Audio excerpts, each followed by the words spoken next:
أعوذ بالله من الشيطان الرجيم بسم الله الرحمن الرحيم الحمد لله رب العالمين والصلاة والسلام على أشرف الأنبياء والمرسلين خاتم النبيين بالقاسم محمد وعلى أهل بيته الطيبين الطاهرين المعصومين الذي أذهب الله عنكم الرجس أهل البيت ويطهركم تطهيرا. Assalamu alaikum everyone, and thank you for joining into yet another session into our journey through Surah Baqarah. We are doing Ayatul Kursi, and we have gone into the extended version of Ayatul Kursi where we have been talking about darkness and light. We've been talking about intercession. We've talked about Tawheed in a lot of ways. And this week I came across something very interesting.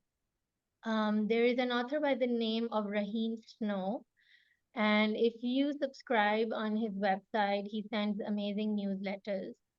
So, in today's newsletter, I read something interesting where he talks about the meaning of the word religion. So, the original word religion comes from the root word religare, and religare actually means to rebond or reunite. And so, what we understand is that religions come to take us back and connect us to something from which we have lost our connection, which is what we understand as the aim and purpose of religion and hence our life. So, I have a beautiful friend, Noor, and she writes beautiful poetry. She is a very well-known author, especially in China, because she sold like 15 million copies of her poetry in 10 minutes or something. And she gave me a little poster. She was an art student, in which it says, "Do the unholy work of remembering." And I found it really interesting. I told her that was my favorite piece because when people go back to remembering, they stand out, they stick out. Because over time, the message that comes from God, it starts to get tarnished, it starts to get adulterated, and people get busy with the way things are. It's very nice to stay in our comfort zones when things can just be in a status quo and they can keep going the way they're going. There's no change, and you get comfortable. But the minute someone remembers, hey, wait a minute, I want to understand the authentic, I want to understand the original. We have a very beautiful speaker in Canada. I'm sure you all know Brother Khalil Jafar. And he talks about the Orthodox Islam because he says that over here, I mean Orthodox as something which is from the original, the way it was meant to be, the way it started, the authentic. Interesting example is the Chinese we get in Pakistan because if you eat Chinese food in Pakistan, it's nothing what you get in China. So it's completely made into a lot of masala and a lot of spices, which are very Pakistani. I'm sure Chinese people can't eat our Chinese food.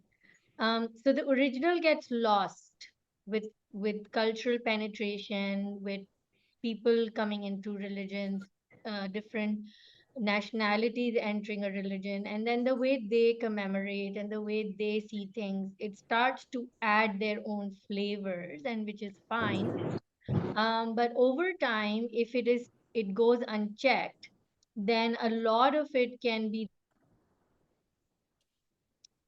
Just a second, I'm trying to mute everyone.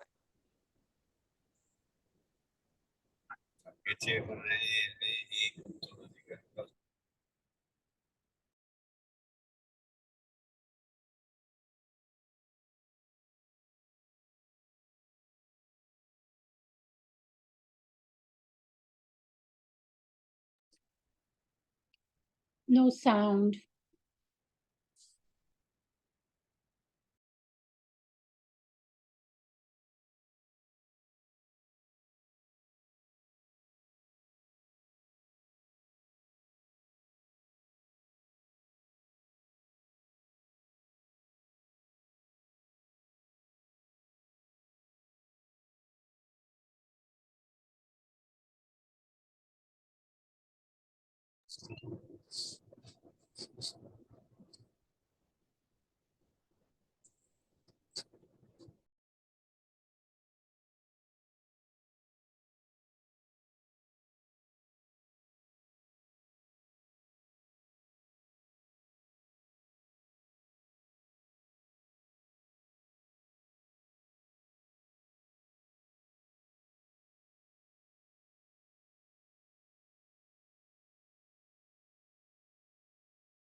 Okay, now I am unmuted.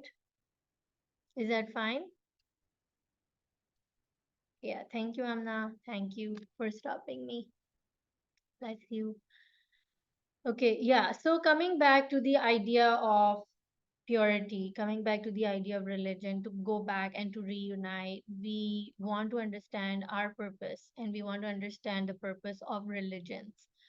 And so in Ayatul Kursi, we went back to the true nature of God and we saw that Allah subhanahu wa ta'ala is explaining his qualities to us and he's trying to make us understand the core of what we are actually believing. Where is this religion coming from? That limited measure that Allah is sending to us, where is it coming from? What is its source?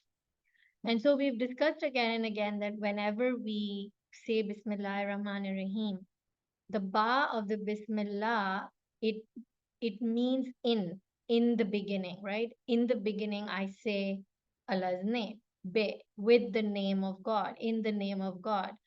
Every single time we go back to the ba, I had mentioned earlier that in Hebrew, they also have the letter ba, but they don't call it ba, they call it be, bait. And in Urdu, we call ba be, but in Hebrew, they call it bait, which is the Arabic word for home. So going back to home, going back to the source, going back to the beginning, because when we're born in our home. Our origination is in our home. And religion comes to tell us what our home is. Where did we come from? Where do we have to go back? What are we really looking for? What are we missing? And so it is constantly reminding us about our origination, our home, the Bait, the Bismillah, and the unholy work of remembering. It is not unholy per se, but people, the society in general will think of the person who stands out and speaks the truth as unholy because to them now this person is shaking things up, not allowing things to move the way they were moving. This person is coming and wanting to ruffle things up, like Hazrat Ibrahim's example that we keep giving. That Hazrat Ibrahim goes and he breaks the idols, and Allah is praising this act even though he's speaking up against his elders. And so Allah is asking us, are you going to continue doing what your ancestors are doing? So we want to again and again go back to this sense of remembering because Imam Muhammad Bakr says that a believer will always find himself alone. Who is this believer? This is a believer who is a believer in the promise of Allah's too. What is the promise of Allah too? We've talked about it many times, but we are insan. Insan comes from nisyan. Nisyan means we keep forgetting. So we need to be given reminders. That's why one of the names of Quran is a reminder. Why is it a reminder? Because Allah has not, it's not the first time this message is coming to the humankind. It has been coming again and again and again, and we keep forgetting. Why? Because we quote it with our own biases, our prejudices, our interpretations, and therefore the journey is always about going back to the authentic, to the original, to the real, to the pure, to the haq, which is the truth, which is the haq. And so we're seeing that when we are going back to remembering the truth and the message, we are going to have to peel away the layers of inauthentic information that covers the truth, much like how we tell ourselves a lot of lies that start to cover our true selves. So we are constantly talking about in mysticism the idea of the three realities that constantly reflect each other. Allah says, "Sanurihim ayatina fil afaqi wa fi anfusihim." I've put my signs within you and in my horizons. And then when Allah is using the word ayat, Sanurihim ayatina. Ayat itself is a word that takes us to the Quran because Quran is made up of the ayat. So we are a sign, the verses in the Quran is a sign of God, and the universe outside of us, all three of us together are signs that are constantly reflecting each other. So, in order to read through the message, through the language that God is speaking to us constantly, and Allah is saying that only those who do tadabbur, only those who reflect, will be able to what?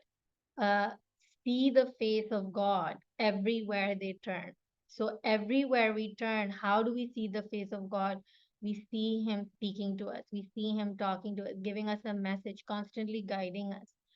And that guidance can be unveiled to those who can peel away these layers of prejudices and biases and inauthenticities that cover up our inner faculties that can see the truth, that can read the truth, that can decipher the haq, and at the same time trying to remove the dust from the truth of the book, the scripture that is outside of us.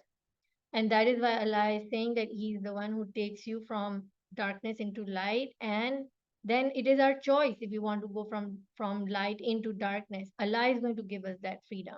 And we've talked about the freedom that Allah gives us because the permission to commit evil, the permission to choose evil is part of His free will. He has given us an opportunity to choose evil, hence, it is not redundant. It is not a waste that Allah is saying, I'm giving you a free will. You will be accountable. But then, oh, if everything is in Allah's will, then how do I have free will, right? So we've talked about this that the reason why we are accountable is because we always get a choice to choose an evil choice or a good choice. And so when the inner faculty gets rusty, when the inner truths get hidden, when the inner faculties lose their calibration, like a compass that doesn't work, it starts to malfunction, and or the outer book doesn't give us the message, we're not able to read the messages coming to us, or the outer messages are now adulterated, then also the truth is hidden from us. So the truth is hidden from us if the scriptures are manipulated, the truth is hidden to us if I, through my inner eye, cannot see the truth. And if both of them are malfunctioning, then I can't read the signs of the universe. Then what are the signs that Allah is giving me? Where is the guide? When the guidance is coming to me, am I able to see it? Am I able to receive it? Now, somebody asked this question that um, why is it that some people have it more difficult than other people? Why is life more difficult for some people than other people? And and there's a very famous mystical spiritual saying which goes beyond any religion. It is something that we read in the words of masters and wise sages. And they say that the pain will leave as soon as we learn the lesson. So as soon as we learn the lesson, the pain is going to leave. That means if someone is living in pain and that pain is exacerbating, it is getting enhanced and it is growing and it is increasing, then there's a very good chance that they're not able to understand that they're not supposed to go through the pain, they're supposed to grow through the pain. There has to be a growth, there has to be a conscious interaction with that situation in order for the soul to learn the lesson it has to learn. And until and unless we don't learn that lesson, we cannot grow through it, and the pain is not going to go, because the pain that we see in this life always comes because we need it. It is almost like a nurse going through medical school, nursing school, and the nurse has to give the first exam in order to be able to go to the next one. And if the nurse doesn't recognize that test or an exam as a way to qualify for the next test or an exam or growth, or well, once you're done with all your exams, then you get to have a good job, right? A lot of our Aulia and Ausia and Ambiya, they proved their beauty of character, and they showed that coming through their ikhlaq and their kirdar and their way of dealing with life, where they became the shining role model for other people to deserve the station that they took. The Holy Prophet himself, instead of getting bitter with time, getting bitter with all the difficulties that he was facing in life, all the tests that he goes through, instead of that hardening of the heart or bitterness to come in, he was getting softer and softer. He was getting wiser and wiser. He was giving to the world what the most beautiful role model can give. But if we are not going to follow those footsteps of seeing some lesson in our lives, then that exam is going to keep coming back to us. As I always give this example, which most uh, motivational speakers or spiritual teachers give these days, and that example is that if somebody leaves a partner because it's difficult, or if there's a difficulty, and they remarry or they get back into a relationship, they end up with the same person again, in the sense that it's a different body, but the person embodies very similar characteristics. Like if a woman just got out of an abusive relationship, she'll end up with another man who is abusive. And we see that recurring again and again, and we get this um, we get this overview of people's journeys when we talk to people, have intimate conversations. People come to me for faith-based counseling, or you read memoirs of spiritual teachers, and they will say that, this was happening to me again and again. We see that Eckhart Tolle was talking about this when he had his awakening, that he was suicidal when he had his awakening. Then we have Neil Donald Walsh, who says that, I had lost everything. I was living with a friend. My wife left me. Things were just getting more and more difficult for me. I'd run out of all the money. And I just had this broken down old car standing outside my friend's house. And I was on the couch and I was like looking outside the window and saying, okay, at least I have this car. If my friend kicks me out, I'll be able to sleep in the car. And in that very moment, the car blasts into fumes. And he's like, seriously, God, like, what are you doing to me? Is this a joke? And he writes about this intense conversation with God, where there is this deep inner surrender, where he says that I went on my knees and I put my head on the ground and I cried and I said, okay, God, I surrender. What is it that you want to teach me?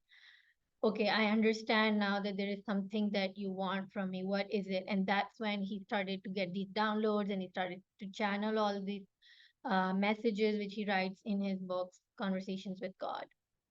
So we understand now that there is a process of pain in life which is there to teach us not anything that can necessarily be said to be uh, beneficial in this material world, but it is definitely something that is coming for our benefit in the world after. And because Allah subhanahu wa ta'ala is always present in the sense that he's not absent minded, also he is the presence. Allah is never ghafil. Allah is never, like we read in Ayatul Kursi, that he doesn't sleep and he doesn't get drowsy. Allah is always on point, and Allah is always remembering the intention with which we are here. We forget the intention. We sometimes fall out of the axis because we, as if we were to imagine ourselves as little planets orbiting around our source, we fall out of our orbit sometimes. So we forget the intention around which we're supposed to live our lives. What is it that I'm supposed to do in every moment that aligns with my centricity, which aligns with my source? What does each action within me or that I do in every moment lead me to? So time to time we become forgetful, and then we need a reminder to come back to the intention of what? of working towards the afterlife. So Allah is never forgetful of our intention. Allah is never forgetful of where we need to be and where we need to go. He is always mindful and, like a mother, constantly nudging us back to where we need to be grounded, where we need to be anchored. So Oprah says that life will throw little pebbles at you to wake you up. And if you don't wake up, then don't be surprised if a brick comes to hit your head. So what we see is that it's like a mother nudging us to wake us up, and we have to go to school, we have to take our exam. It's a very important exam of our life, but we overslept and we didn't wake up, and little alarms kept ringing, we didn't get up. Then the mother nudges us and shakes us a little bit, we didn't get up. And then she understands the value of this exam in our life. So she might throw water on us, or splash us, or jolt us, or do something extraordinary out of the ordinary that really wakes us up, which will be painful. I don't think it's easy for any mother to wake up their children, because children look so sweet when they're sleeping. Um, and so it is never pleasurable to wake up someone from their sleep. But the mother, in their wisdom, will know when to wake up the child. And that is the pain that we go through in life again and again, because this dunya, a dunya mazra'at al akhirah. This is the place where we have to sow the seeds, we have to do the work so that we can harvest it in the hereafter. If we think that this is it and this is where the ultimate pleasure had to come, then we become misguided, in the sense that we get distracted again from our central intention.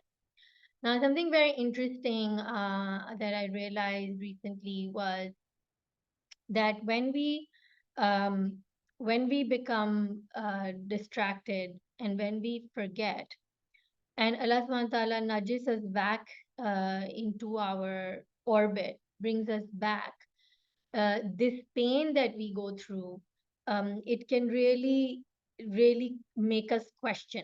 It can make us question what it is that this pain has come to us for. Sometimes we have this uh, query that whether is it a punishment, or is it something that has come to teach me? Is it a challenge? Is it something that is has come as a test through which I have to grow, or is it a punishment for something I've already done? But in my understanding, and I can be corrected, in my understanding, we are the ones who decide that. We are the ones who decide whether a difficult situation in our life, will I take it as a challenge, or will I take it as a punishment? How, if I am going to label it as something that Allah is doing to me, then it's going to put me into guilt and shame. And we have discussed that guilt and shame have no place when it comes to reuniting with our source. When it comes to, like we said, religion is about reconnecting. Because when we feel ashamed of being in front of our friend, for example, we don't communicate, we distance ourselves. We feel shy to be our authentic selves. We hide information, we feel guilty. And guilt and shame will create a distance from reaching our unity with our friend, our wali, who says, I'm closer to you than your jug in or vein. We've also discussed it in the light of David Hawkins' study into the energetic study of emotions, where shame and guilt are at the bottom, peace, love, joy are at the top of transcendence and enlightenment. So these emotions don't work. But what does work is when I say, Allah is not doing this to me, the two, it's not happening to me, it's not being done to me, but that we reinterpret and say, this is happening for me. My mom is telling me to eat my food not because she wants to punish me by making me eat spinach, which I don't like because she's my enemy, but this spinach is for me. She's making me eat spinach even though I don't like it, because it's for me, because it is going to give me health. So when we change that mindset and we start to understand that no matter what it is, Allah subhanahu wa ta'ala is doing whatever He is bringing into our lives for me, and having that husn zan billah, that Musa turns around and he's stuck between the army of Pharaoh and he's seeing the ocean in front of him, and he says, Qala kalla mahiya rabbi sayahdi. No way, my God is with me and He is going to guide me. He is going to take me forward. Then every bitter, every difficult situation starts to look openly as a situation that is taking us to our higher selves. What is the higher self? Not the body, not the world, not the reputation, not the profession, not the career, not my clothes, not my style, not my name, not my children, not my spouse, none of that. All of that is just something that has been simulated in this world. Ad-dunya matal ghurur. This world is an illusion. All of these people in our lives, which we start thinking are mine, they're illusions. How are the illusions? Imam Bakr says that when you will die, you will feel like you just woke up from a dream. And honestly, if you think about a dream which felt really, really real at some point in your life, and you suddenly woke up, you'll feel like you just got teleported out of a different world. Like you had a house there, you had certain clothes there, you had a body there, you had a language there, you were feeling something. 2 days ago, I had a dream that I'm swimming in this ocean, and then the water starts to go down. The water level was going down, and I was starting to touch the coral underneath the ocean. And in the dream, the feeling was so real. The pressure of the water, the waves, the temperature, the touch of the corals underneath me, everything was so real. It's like when I woke up from the dream, it suddenly felt like I was, you know thrown out of a different world, and I was in this world. And what happens in that dream? You just leave everything as it is. It's as though it wasn't even real. It was just a simulation you were experiencing. In the same way, all of these garbed wails that I think are mine, it's me, especially the profession, especially the title that we put on ourselves, they force us to act in a certain way. So if I tell myself that I am an artist, oh, then artists dress up like this, and artists talk like this, and artists, behave like this. And for example, if I think I'm a poet and I label myself as a poet, oh, poets dress up a certain way, they talk a certain way, they carry something in their hand, they always have a pen in their hand. I start to imagine myself within the mold of that label, which confines me, which limits me. So then, in the spectrum of moving from human to being, because I have these dimensions and I can be at any level of the spectrum, I can be more human or I can be more being. Being means the spirit and the soul. I can move between these two extremes. The more I attach myself to a label, the more I am solidifying and limiting my mold within which I have to live. And that is why Allah subhanahu wa ta'ala is showing us the prayer of Ibrahim alayhi salam in the Quran, where he says, "O Allah, prevent me and my children from the worship of idols." Now, Ibrahim being an Ulul Azam prophet, the one of the greatest prophets, one of the most tested, best friends of God. And we see that his progeny has Anbiya and Awliya in his progeny. Why is Hazrat Ibrahim praying that my progeny doesn't worship idol? It's because idols take a lot of forms. Idols is anything that will limit us from reaching the limitless God. Idol is anything that will put me into a shell, put me into a carcass. It will limit my potential and not let me reach the limitless godliness.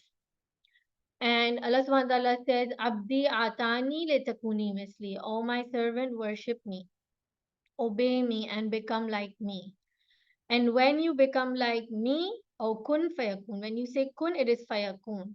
So the human being the representative, being the Khalifatullah, has this potential to come back into its orbit, be grounded and anchored in the source, and reach a level of potential which is beyond the limitedness of these roles. Because every human being is unique, and human beings have the journey to travel from human to the being part. And in doing so, when we reach the being part, when we're traveling towards the being part, the spirit, and recognizing, oh, I am not the eyes, but I am the one who is looking through the eyes. I'm not the one smelling. I'm not the one speaking, but I am that which is observing me speak. I am not the one that is able to channel intelligence. I am not the one who is able to find wisdom. I'm not the one who is able to assess information, assimilate information, and then um, work through different situations in life. It is the one behind the physical, it is the one behind all of that.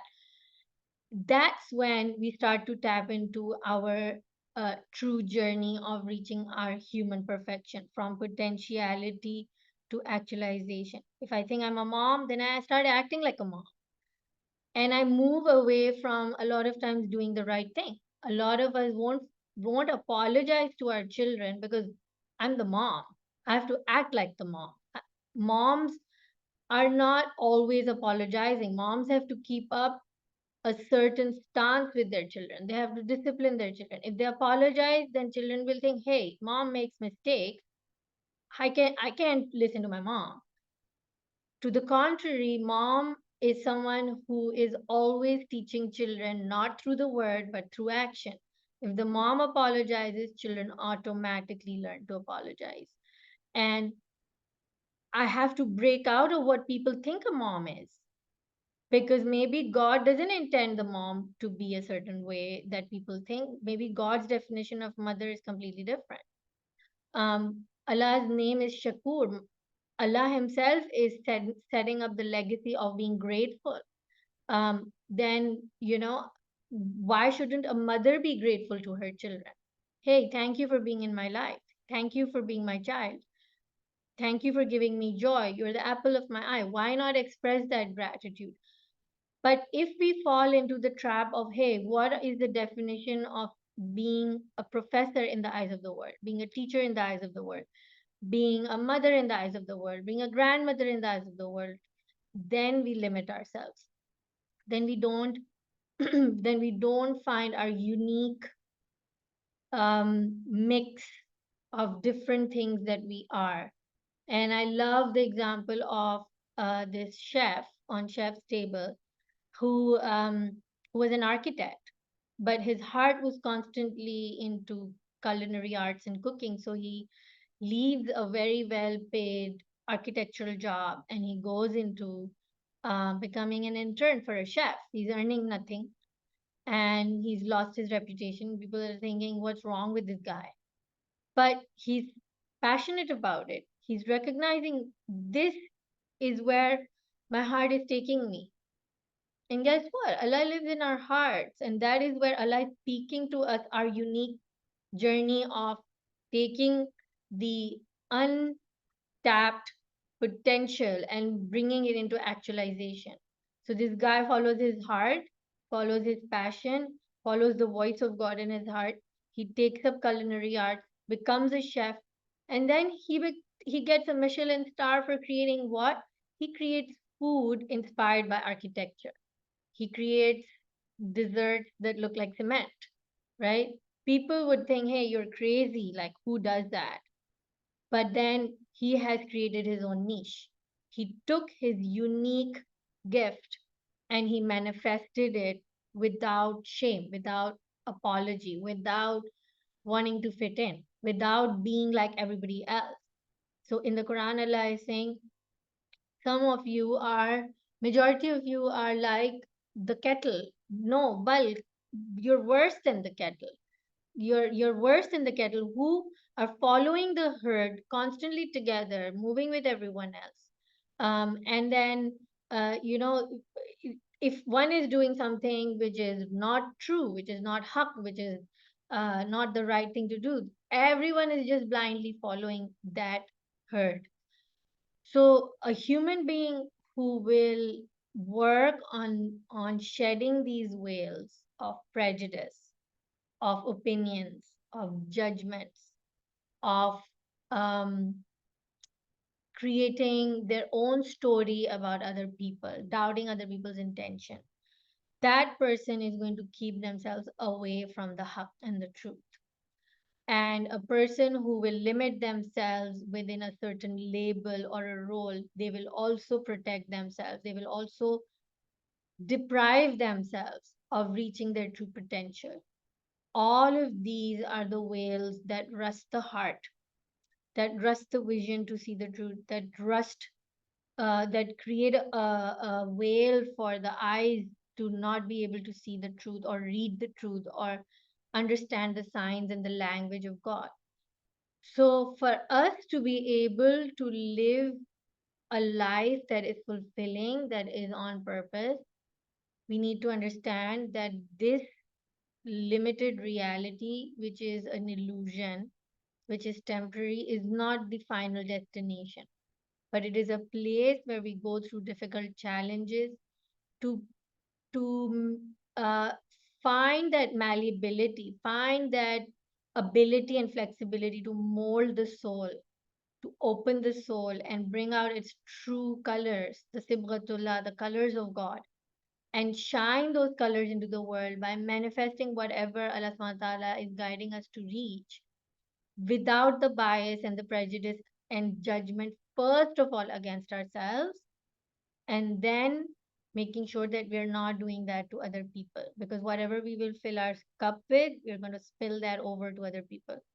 So if we are judgmental towards ourselves, if we are judging our own abilities and looking for perfection in everything, we are going to be like that with other people. Instead of focusing on the good, we will be focusing on all the little things that need correction. But in quantum physics, we know wherever attention goes is where energy goes. And wherever energy goes, it grows. And one of my teachers gave this beautiful example of a white garment that, a lot of times when we're wearing a white garment, we're really careful not to get it dirty. And we walk properly and we lift our dress, the hem of our dress, if there's puddle on the road, we won't take an alley which is filthy. We do all of that because we want to keep that white dress clean. And what happens if by mistake or because of carelessness that white dress catches a lot of stains? Imagine it's got like 6 7 stains.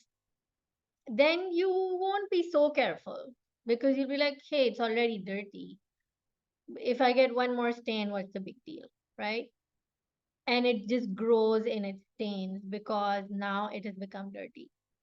In the same manner, if we uh, move our focus away from the bad things of people, bad qualities, we're not putting our attention to it, so they're going to feel like they're still worthy of keeping themselves clean. there's we are still worthy of doing work on ourselves. We are still pure enough to deserve that effort to keep us more pure. A lot of times, um, people, they'll give up on themselves because a lot of times people, they stop working on themselves because they think it's too late, or they're too far from God, or they don't deserve the mercy of God. And we have to be very mindful that one of the biggest traps of um, shaitan is when we sin. Because when we sin, Allah says that if Banu Adam did not commit sin and then they did not humble themselves to ask for forgiveness, I would destroy the entire nation and create a new race that would humble themselves, because I love it when uh, my abd comes to me in humility. Allah says, I prefer a sin that makes a person humble over a good deed that makes them arrogant. So, in that sense, we have to understand that every single time we commit a sin, it is an opportunity to stand up back again and say, God, in this state of humility, in this state of humiliation, in this state of unworthiness, in this state of feeling like I'm dirt, who am I going to go to if not you? Who is going to accept me with warmth and open arms if not you? But what does Shaitan do? Shaitan starts to put in our minds that, hey, you've committed sin, you're too dirty for God. God is Quddus, God is only pure. You can't go near God now. And that is the biggest way in which Shaitan can create a distance between us and our beloved, between us and our source. Like I said, the purpose of religion is reconnecting, is rebonding, realigning, going back and reconnecting what we lost touch with. So, the whole idea of the prophets coming back was to remove the myths that make their way into religions time and time again. Their purpose was to constantly come and remove the dust from the books, to constantly come and remove the adulterations from the core essence of Allah's message, which has always been the same: worship one God and do good and follow the footsteps of the righteous to be successful. And the success is not for this world, but the hereafter. Now, that message runs through and through all the big religions in the world. And believe me, every religion has pearls of wisdom, they have the same message. And when you start to go through these books, you realize that the language even is the same. The language of Bhagavad Gita and Sanskrit and all these books, the way the message is written, even it sounds like it's the same author. It's the same author talking to us. And so every religion came to say, hey, don't go away from God. Don't think God is mad at you. God's temperament doesn't change. God has no taghayyur. He has no change. He's a constant. If he was a Rahman to you when you committed sin, he's a Rahman to you when you don't commit a sin. If he was blessing you then, he's blessing you now. If he was loving you then, he's loving you now. He is not changing. You have lost the connection. Like the Wi Fi is there, you just got disconnected. Put in your password, connect back again. What's the password? Conversation. Come back and talk to Allah. Allah is saying, Uduni astajib lakum. Call upon me. I will answer you. And the intimacy that Allah is trying to teach us is, in this particular verse, Allah is saying, O my prophet, tell my servant that when they call upon me, I will respond. I do respond. Now, here Allah is actually saying that there is an intimate conversation that I want to have with my Ab directly, without any mediums, without any intercession. There is going to be this whole dimension of my communication with my Banda, with my Abd, which is going to be without any other person in the middle. It's going to be so intimate. So it's that reconnection of our bond with Allah subhanahu wa ta'ala that we are constantly trying to revive, remember, realign whenever we talk about religion and faith. And what we see in our role models, our prophets, is that they're constantly reminding us of moments when Allah subhanahu wa ta'ala in their life showed them what hope looks like, showed them what faith looks like. There's a really beautiful movie on Netflix. I watched it last night or the night before. It's called um, Hey God, Are You There? It's Me, Margaret. That's the whole name of the movie. Hey God, Are You There? It's Me, Margaret. And it's a very sweet story of a little girl who's entering her puberty, and one of her parents is Jewish and the other is Christian, and they come from very staunch, devout backgrounds. So the parents decided that they won't teach any religion to their daughter. But the beauty of God in that movie is so profound because they show this undeniable, intrinsic bond with God that transcends any religion. And it's sad that we've turned religion on its head because religion came to help us connect with God and godliness. Uh, and sadly, religions have made people into very ungodly people, very intolerant, very judgmental, very divisive. And the newsletter, I have a question in the chat to mention the newsletter. It's from the author Rahim Snow, Rahim,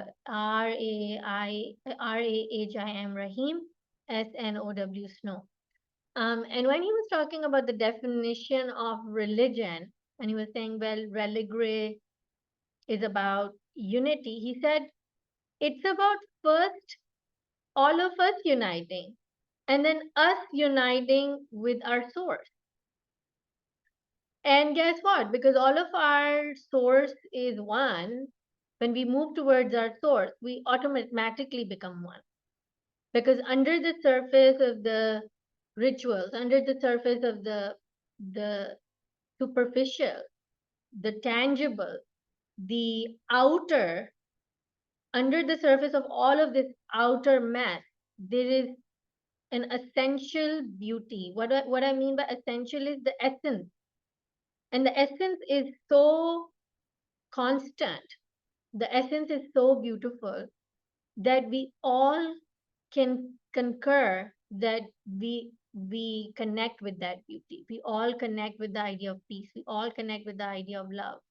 We all connect with the idea of a godly human being. Any person who's giving, who is, selfless, who's charitable, who's kind, who's polite, who is non-judgmental, our hearts get drawn to those people. We say, hey, I met a very godly person today. Why? Because you see God in them. And that is something intrinsic. No one can take it away, no one can deny it, and no one can say that if I don't teach a religion to a child, that they will not have a connection with God. Because Allah is saying that Ya ayyuhal insan innaka kadihan ila rabbika famulaki. O mankind, you are all striving laboriously towards your God, and you will meet your God. You will meet Him. Why? Because all human beings are being nudged and guided towards their Rabb. It is not just for Muslims. It is not just for Christians. It is not just for the Jews. It is not just for the Zoroastrians or whatever. It's for every insan. And Allah is saying insan, the one who's forgetting constantly and then remembering constantly, the insan who is in a state of kabad, hardship, restlessness, lack of peace. Allah is saying, hey, you're going to be laboriously trying and you will reach. So our time comes to an end here. And we always try to meander into different tangents and different ways of understanding our relationship to God, to religion, to spirituality, to mysticism, always trying to learn from our role models, with the humility, with the open mind, that whatever we have learned may have had its own adulteration. And today is a new day for us to reassess and re examine something about what I learned, the way I interpreted, the way I saw it, the way I concluded it, that can still be improved, that it can still be changed. So we come to Allah with our lowly selves, with our broken hearts, with our empty bowls, and we ask you, O Allah, to fill our hearts with your light and love. O Allah, we are empty. We have nothing of our own, even if we tried.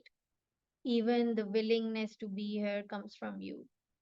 Oh Allah, there is good in everything that you bring into our lives. Help us to see the good in it. Open our eyes to see the good in everything. Open our eyes to recognize your good.